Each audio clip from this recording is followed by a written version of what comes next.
não parar, não precipitar e não retroceder. Então dizer para esse cara, sabe quando nós vamos parar? Nunca.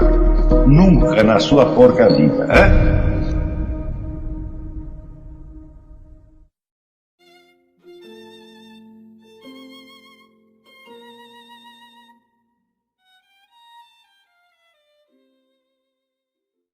Entre os anos 50 e 70, vamos dizer como núcleo dos anos 60, surge principalmente na França e nos Estados Unidos uma nova corrente de esquerda dentro dos partidos comunistas, que era o que nós hoje chamaríamos radicais de esquerda, os extremistas de esquerda. Esses extremistas denunciavam a União Soviética pela política de coexistência pacífica e, portanto, pelo aburguesamento geral. E criaram a noção do que eles então chamavam pejorativamente o comunismo conservador. E propunham então, vamos dizer, uma nova sociologia, portanto uma nova estratégia revolucionária. Essa nova estratégia revolucionária desistia de tomar o proletariado como uma classe revolucionária por excelência e transferia a luta pelo controle dos meios de produção para a luta pelo controle da psique, da cultura, da mentalidade pública. Né? Então isso quer dizer que o proletariado, que antes era o detentor principal das queixas contra o capitalismo, é substituído por qualquer grupo que tenha qualquer queixa de qualquer tipo. Então, grupos raciais, sexuais, regionais, linguísticos, etc, etc. Tudo isso passa a ser absorvido e estas várias comunidades passam a ser a classe revolucionária. Este é um exemplo. Ao mesmo tempo, se você lê os autores que se destacaram na formação dessa nova esquerda, tanto nos Estados Unidos quanto na França, principalmente na França, você verá que todos eles eram adeptos da Revolução Maoísta. Né? Então, na época, o livro vermelho dos pensamentos do presidente Mao foi um grande sucesso de livraria, celebrado inclusive no filme do Jean-Luc Godard, La Chinoise, onde tem uma musiquinha que diz: este pequeno livro vermelho é o que faz que o mundo inteiro se mova, etc, etc. Então o livro vermelho do Mao Tse-tung passa a ser o eixo em torno do qual gira a história humana. O filme é uma chatice, mas vale a pena ver como documento histórico. Aparece também, vamos dizer, em função, vamos dizer, da guerra do Vietnã, que na verdade foi uma guerra com a China, porque que estava ali lutando não era vietnamita, nada, era o exército chinês, na verdade.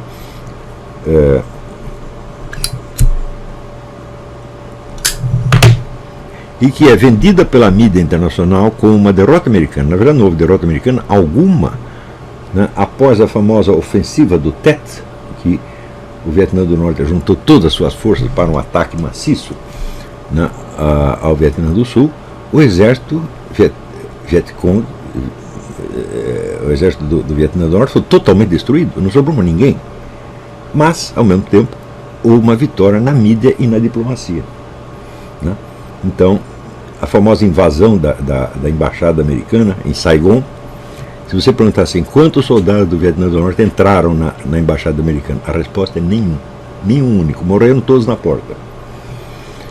Mas, ao mesmo tempo, a TV americana mostrava os helicópteros indo no teto da embaixada e retirando os funcionários, que é evidentemente a primeira coisa que você tem que fazer, você retira os funcionários civis, e dando aquilo como se fosse uma retirada, uma debandada geral das forças americanas, que na verdade estavam embaixo lutando e matando todos os Vietcong. Então, a vitória militar transformou-se numa derrota diplomática e midiática, sedimentada então nos famosos acordos de Paris pelo Henry Kissinger, que praticamente cedeu tudo o que os vietnamitas queriam. Há suspeitas até, para mim não confirmadas ainda, de que o Henry Kissinger de fato fosse um agente soviético. É possível, mas de fato não interessa. Ou por burrice, ou por covardia, ou por cumplicidade, o fato é que ele transformou uma nação vencedora na nação perdedora. E existe um famoso livro do historiador militar chamado, eu não lembro o primeiro nome, o sobrenome é Moyar, M-O-Y-A-R, que é a mais meticulosa história militar disso aí. Você vê que militarmente, os Estados Unidos estavam 100% vencedores, não precisava fazer mais nada para acabar com o Vietnã do Norte. Mas daí pararam a guerra e agora vamos sentar para conversar. E na conversa, os vietnamitas levaram tudo. O general Giap, que era o comandante-geral do Vietnã do Norte, deu até uma entrevista dizendo: olha, existe uma grande diferença de nós e os americanos. Os americanos guerreiam no campo de batalha por meios militares. Nós guerreamos em todos os frontes. Midiático, sociológico, artístico, psicológico, etc, etc. E foi assim que nós ganhamos. De fato, foi assim. O grande aliado do Vietnã do Norte foi a classe estudantil americana e a classe artística, etc, etc. Que todo mundo colaborou para dar esta impressão de uma derrota americana, que a impressão acabou prevalecendo sobre a realidade material. Quando diz que o presidente Johnson, quando viu na televisão, no programa do... até esqueci o nome do cara. Como era aquele cara da televisão que fazia um sucesso enorme na época? Esqueci. Quando o presidente Johnson viu aquilo na televisão, falou: pronto, minha reeleição foi pro brejo. Tá certo? Então, eles estavam preocupados com isso, com a imagem da coisa e não com a realidade. Então, incentivados também por esta vitória, entre aspas, pelo menos vitória publicitária do Vietnã do Norte, o pessoal de maio de 68 era todo pró-Vietnã e pró-China. A China, então, representava a alternativa da revolução violenta que a União Soviética tinha abandonado, ou pelo menos adiado, tá certo? O que não quer dizer que não colaborassem nisso, né? Então, a União Soviética precisava da coexistência pacífica para continuar com o trabalho de infiltração. É muito difícil você infiltrar agentes num país com o qual você está em guerra. Não dá para fazer isso. Então você precisa da coexistência pacífica para você tentar dominar pelo lado da Revolução Cultural, pela dominação, vamos dizer, da classe artística, classe falante, e pela infiltração no governo. Stalin, já nos anos 30, ele já tinha passado para o Partido Comunista Americano uma instrução muito clara: esqueçam o proletariado, nós precisamos da adesão dos multibilionários, dos banqueiros, das pessoas beautiful people, do formador de opinião. Primeiro, para eles nos arrumarem dinheiro. E segundo, para criar ali um exército de companheiros de viagem. Companheiro de viagem é o sujeito que não pertence ao partido, mas fala tudo que o partido quer. Um exemplo característico de companheiro de viagem no Brasil foi o Otto Maria Carpon nos anos finais da sua vida. Ele nunca foi pessoalmente comunista, nem muito menos militante, mas o pessoal do partido, ao qual ele devia o seu emprego, tá certo? Lhe passava as informações falsas, evidentemente, e ele ecoava aquilo de maneira totalmente insuspeita. Assim como nos Estados Unidos, muitos escritores famosos, como Sinclair Lewis, John Steinbeck e outros, serviram para a propaganda comunista sem ser pessoalmente militantes do partido, sem ter o compromisso formal, simplesmente faziam tudo. No meio cinematográfico, então, nem se fala. Eles pegaram todo mundo, pegaram Humphrey Bogart, pegaram Sterling Hayden, pegaram todo mundo, que depois o Humphrey Bogart resumiu tudo na seguinte frase: eu não era comunista, eu era apenas idiota. Então, idiota útil nunca faltou nesses meios. Isto quer dizer que o maio de 68 não foi uma ruptura com o comunismo, ao contrário, foi uma intensificação, uma radicalização do comunismo no sentido chinês. Ao mesmo tempo em que se formava essa nova sociologia baseada na ideia, vamos dizer, das minorias oprimidas, e qualquer pessoa que tenha qualquer queixa a respeito de qualquer coisa pode se tornar um membro da minoria oprimida, ao mesmo tempo se formava aí uma vasta corrente a favor da revolução violenta. E foi daí que surge a idealização do Che Guevara, daí que surge, ainda nesse mesmo período, um livro que teve uma importância extraordinária no destino do Brasil, que foi A Revolução na Revolução, do Régis Debray. Régis Debray hoje não tem mais nada de comunista, já mudou completamente, mas acho que nunca pediu desculpa pelo que ele fez. A Revolução na Revolução foi o livro que, lido ali pelo Carlos Marighella, Lamarck e outros, determinou o surgimento das guerrilhas no Brasil. Sobretudo através da influência do Caio Prado Júnior, que no livro A Revolução Brasileira usava 1001 argumentos sociológicos, tá certo, para fomentar a chamada luta armada. Então, a luta armada foi um filhote de 68. Quer dizer, como é que você vai dizer que esta nova corrente que surge ali não era comunista? Isso é inteiramente absurdo. Ela é um novo comunismo mais radical, mais violento e com uma base social enormemente ampliada. Eles cresceram o proletariado, já que o proletariado se vendeu para os burgueses. Então agora nós vamos pegar as prostitutas, os homossexuais, os índios, os negros, todo mundo que estiver descontente com alguma coisa serve. Qual a relação entre New Age e New Left? Como elas se articulam entre si? E, bom, em 1910 o Georg Lukács lança este programa. Nós temos que destruir não o capitalismo, não a burguesia, mas a civilização ocidental, porque é ela que está protegendo o capitalismo. Então, ao longo do século, a escola de Frankfurt vai descobrindo novas e novas maneiras de você demolir então a civilização ocidental desde dentro. Uma das últimas é, por exemplo, o negócio do sex lib. O sex lib aparece, na verdade ele aparece na Alemanha em primeiro lugar, com o Wilhelm Reich, mas no tempo do Wilhelm Reich, quer dizer, o que veio depois é muito mais radical em relação ao que fazia o Reich. E esse movimento da escola de Frankfurt, ele culmina em dois elementos. Um é o Herbert Marcuse, com a ideia do sex lib e a transformação de bandidos, prostitutas, drogados na classe revolucionária, que é uma ideia que no Brasil penetrou profundamente. Você vê toda essa opção preferencial da esquerda nacional pelos bandidos vem daí. E por outro lado se expressa no Jürgen Habermas, com, vamos dizer, a ideia do consenso, de você dissolver todo o conhecimento objetivo que você tem num consenso de opiniões. Quer dizer, o consenso de opiniões interessa mais do que a realidade. Isso aí, que também é um negócio kantiano, sem dúvida. Vem toda esta linha de influência vem pelo lado da escola de Frankfurt. E aparentemente a New Age não tem nada a ver com isso. Porém, quando você vê a força destrutiva da New Age, o que ela entra, em vez de atacar o cristianismo, ela o dissolve e corrompe e transforma em outra coisa, mas isso está rigidamente dentro do programa da escola de Frankfurt.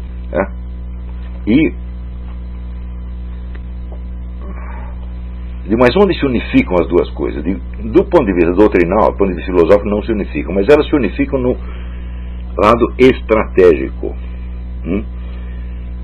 As forças e grupos que apadrinharam a escola de Frankfurt, que a trouxeram para os Estados Unidos e a alimentaram com dinheiro, prestígio, apoio, etc., são as mesmíssimas que promoveram a nova New Age. Esse lado da coisa, o lado organizacional e estratégico, é descrito no livro do Lee Penn, A Falsa Aurora, United Religions Initiative. O globalismo é a busca de uma religião mundial.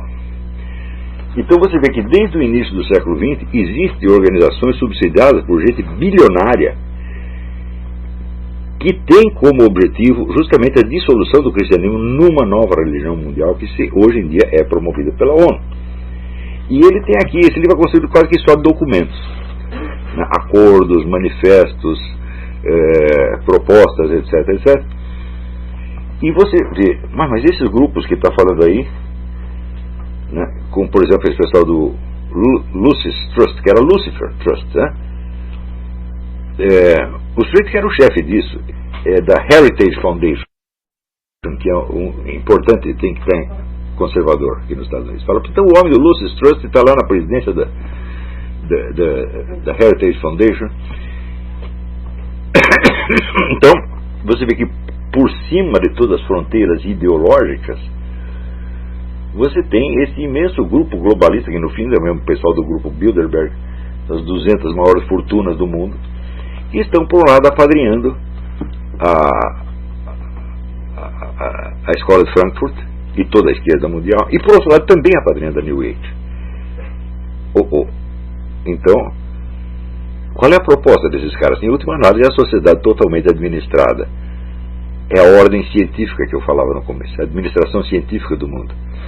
Então, quer dizer, entre as duas ideologias, os dois ideais, os dois sonhos, o do racionalismo total e do irracionalismo completo, parece que existe um acordo, porque o segundo é um instrumento do primeiro. esse é um aspecto que tem que ser estudado. Eu não estou estudando isso aqui, eu só estou mencionando. Mais tarde vamos estudar, né?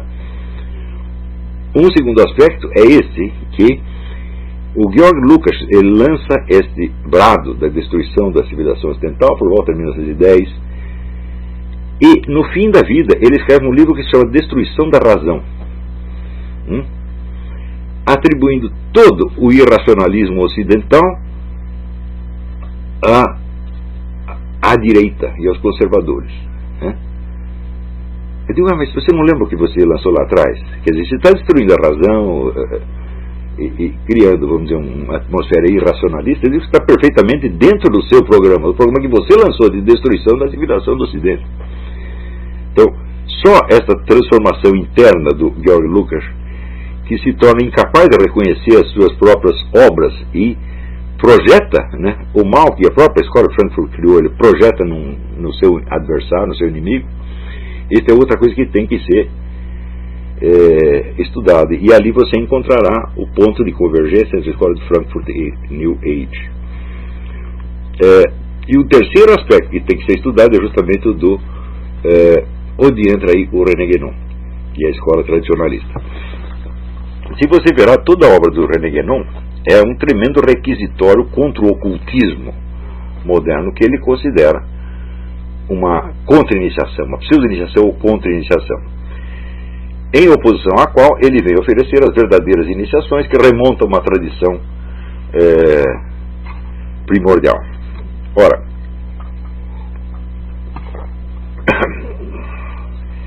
acontece que toda a carreira do René Guénon começa justamente com a participação dele nesses meios ocultistas, dos quais ele realmente não se livra até o fim. E o próprio combate que ele move a estas organizações ocultistas é na seguinte base: ele está trabalhando pela mesma finalidade de todo este movimento, porém ele quer que toda esta confusão espiritual que esse ocultismo moderno lançou reverta em benefício do quê?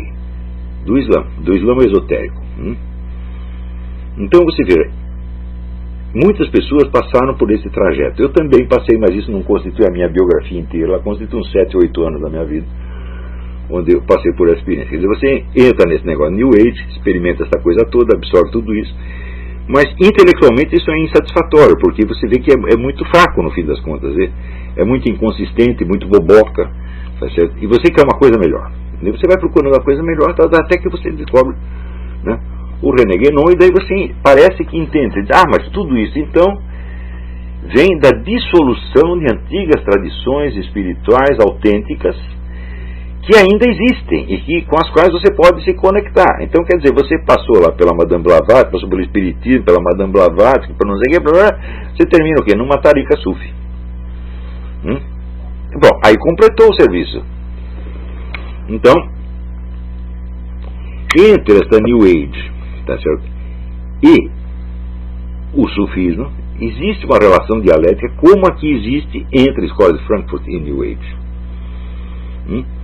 Existe uma espécie de oposição que é resolvida numa síntese final em favor de um dos lados. Não é isso? Então eu penso, que chance teria o sufismo e o islã no Ocidente se a New Age não tivesse dissolvido o imaginário cristão ao ponto de tornar as pessoas vulneráveis e abertas a uma outra proposta completamente diferente? Portanto, assim, a New Age, o ocultismo e a New Age preparam o terreno, né, eles semeiam, e daí vem o sufi e recolhe tudo. Então, note bem, estou só mencionando esse aspecto, não o estou estudando ainda. Isso quer dizer que a vida psicológica, a vida espiritual das pessoas hoje em dia é determinada por esses fatores que elas não conhecem de maneira alguma. E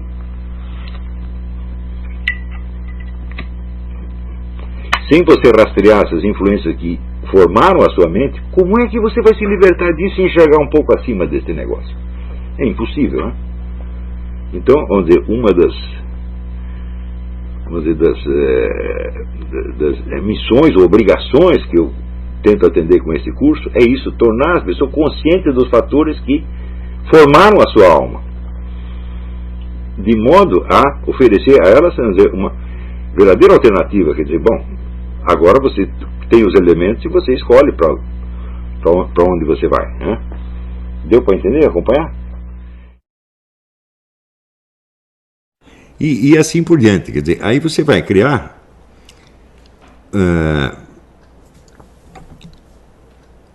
vamos dizer, na verdade é um falso paradoxo que só existe na escala verbal, mais ou menos como o negócio do gato Félix. É impressionante que as pessoas gastem tempo com isto. Agora, eu pergunto, por exemplo, muito bem, nós vamos aceitar a sua proposta, e agora nós vamos aplicá-la à aritmética elementar. Se funciona, deve funcionar na aritmética elementar. Então você vai abolir, você não quer metafísica binária, então vai ser uma aritmética sem identidade nem diferença. Tem o que no lugar dela? Quer dizer, o primeiro passo da aritmética elementar está frustrado. Não pode ir para frente. Ora, se não existe aritmética elementar, isso significa que toda a ciência e toda a tecnologia estão erradas. Nada absolutamente funciona. Só a linguagem do Jacques Derrida. Isto é viável? É uma hipótese que nós devemos pensar? Não, isso não é um problema filosófico. Isso é realmente uma pegadinha.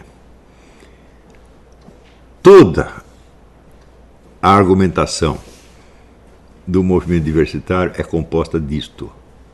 E eu acho engraçado quando as pessoas dizem, não, essa argumentação é sofística. Eu falo, mas isso não é sofisma. Isso é uma coisa muito mais elementar, que está muito mais baixo que o sofismo. Isso é uma pegadinha. O sofismo é, por exemplo, uma conclusão errada de premissas falsas, ou de premissas verdadeiras, ou ao contrário, uma premissa falsa vendida como verdadeira. Ou seja, é alguma dificuldade lógica real. Mas aqui não há dificuldade lógica. Veja, os sofismas, eles aparecem no meio do discurso porque você, por assim dizer, tropeçou. Ou o sujeito montou uma armadilha lógica para você cair ali. Mas isso aqui é uma pegadinha que não está na estrutura do discurso, não está no tecido do discurso, está lá no começo. É uma pegadinha assim, vamos fingir que nós não estamos dizendo nada. Ou seja, é realmente uma brincadeira, uma fantasia. Agora, em contraste com isso, por isso que eu botei este textinho, botei até no Facebook, para lá para todo mundo, não fica só para os alunos. O discurso do filósofo é, por excelência, o discurso dialético. Isso aí, toda a filosofia tem essa estrutura. Até quando você vê os sujeitos que escrevem aforismos, como Nietzsche, por exemplo, ou os pré-socráticos, Heráclito, Parmênides, todos eles estão fazendo um discurso dialético, ainda que não pareça, porque eles estão sempre confrontando com alguma coisa. Se não há duas possibilidades, não tem dialética. Não é isso?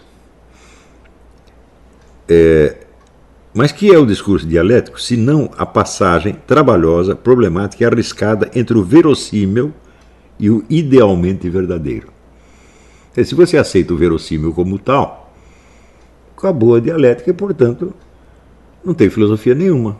Você não vai analisar. Aquelas crenças que você aceita na primeira, sem dúvida, sem discussão, aceita passivamente, não são objeto de investigação filosófica, ao menos para você. Para que surja a investigação filosófica, bom, tem que ter pelo menos duas hipóteses. Por exemplo, sei lá, o Lula é culpado ou não. Não é isso? Se a culpa do Lula fosse uma premissa fundante absolutamente irrefutável, não teria discussão nenhuma. Tá certo? Então tem que ter duas hipóteses. Não é isso? Então, você vê que num julgamento aparece um promotor, um advogado de acusação e um de defesa. Se aparecer dois advogados de acusação, acabou o problema.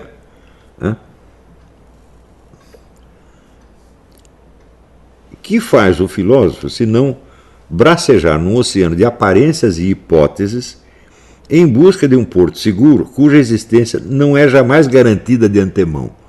Ou seja, não é porque eu coloquei um problema que eu tenho certeza de encontrar a solução ou de que a solução exista. Não é jamais garantida de antemão, nem prometida como recompensa de algum mérito incontestável. Quer dizer, não é porque eu fiz bastante força que está garantido que eu vou encontrar a solução. Santo Tomás de Aquino, após colocar cada questão, começa a investigação da resposta sugerindo um parece que. Isso, todo parágrafo novo da Suma Teológica tem isso. Tal coisa é assim ou assado. Parece que é assim. Mas parece que é assado por aquilo. Então está aí montado o problema com duas ou mais alternativas. Né? Sugerindo um parece que e confrontando com outras várias aparências alternativas, conflitantes ou opostas. Não há outro método. Simplesmente nunca existiu e não vai existir outro método da filosofia senão esse. Aliás, também não existe outro método da ciência. É o seguinte: a dialética de Aristóteles é o método científico. Ela é todo o método científico.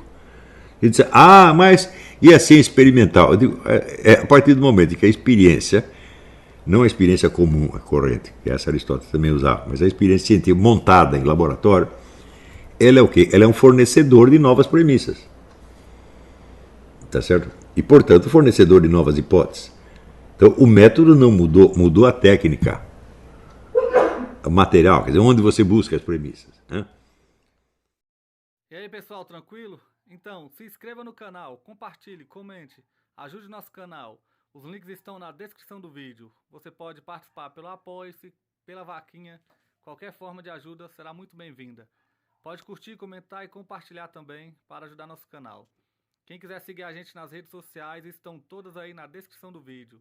Muito obrigado, sempre com Deus, pátria, família e liberdade. Tamo junto, forte abraço.